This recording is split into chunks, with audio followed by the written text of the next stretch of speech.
रहस्यमय झरीला वृक्ष के बारे में जानने से पहले चैनल पर सभी को स्वागत है। गहन अंधकार से भरे एक निर्जन जंगल के मध्य में एक रहस्यमय वृक्ष खड़ा है, जिसे स्थानीय लोग काल वृक्ष कहते हैं।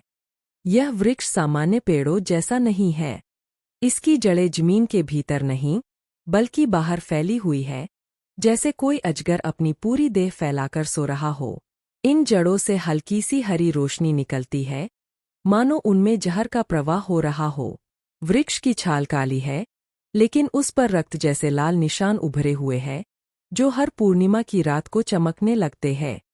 इस वृक्ष की शाखाएं मुड़ी तुड़ी और कांटों से भरी हुई है। हर शाखा की नोक पर सूखे हुए मानव कपाल लटकते हैं। ऐसा लगता है मानो वे कभी जीवित आत्माएं थीं जिन्हें वृक्ष ने निगल लिया हो। पत्तियां बड़ी और मोटी है, जिन पर नीले और बैंगनी रंग के चकत्ते हैं। जब हवा चलती है तो इन पत्तियों से एक अजीब सी फुसफुसाहट निकलती है, जैसे कोई पुरानी आत्मा रेहे से कह रही हो। वृक्ष के चारों ओर की जमीन काली और राख जैसी है, जहां न कोई घास उगती है, न कोई जीवित कीड़ा मकोड़ा दिखता है।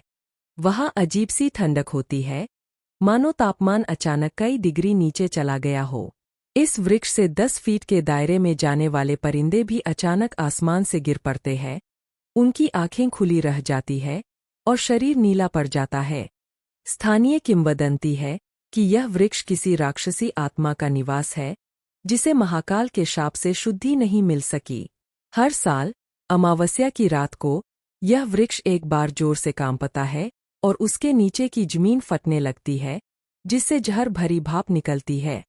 यह भाप जो भी सांस में ले वह कुछ ही घंटों में पागल हो जाता है और अंततः उसकी मृत्यु हो जाती है। एक बार एक साहसी वैज्ञानिक ने इस वृक्ष के जहर का नमूना लेने की कोशिश की थी, पर कैमरे में रिकॉर्ड हुआ कि जैसे ही उसने शाखा को छुआ, उसकी त्वचा काली पड़ने लगी और कुछ ही मिनटों में वह हवा में बिखर गया, मानो कभी था ही नहीं। आज तक कोई इस वृक्ष के रहस्य को नहीं सुलझा पाया है। कहा जाता है कि यह वृक्ष एक प्राचीन यज्ञ स्थल पर उगा था, जहां कोई अधूरा तांत्रिक अनुष्ठान हुआ था। उस अनुष्ठान की अधूरी ऊर्जा इस वृक्ष में समा गई और अब यह जीवित, जहरीला और शापित हो चुका है।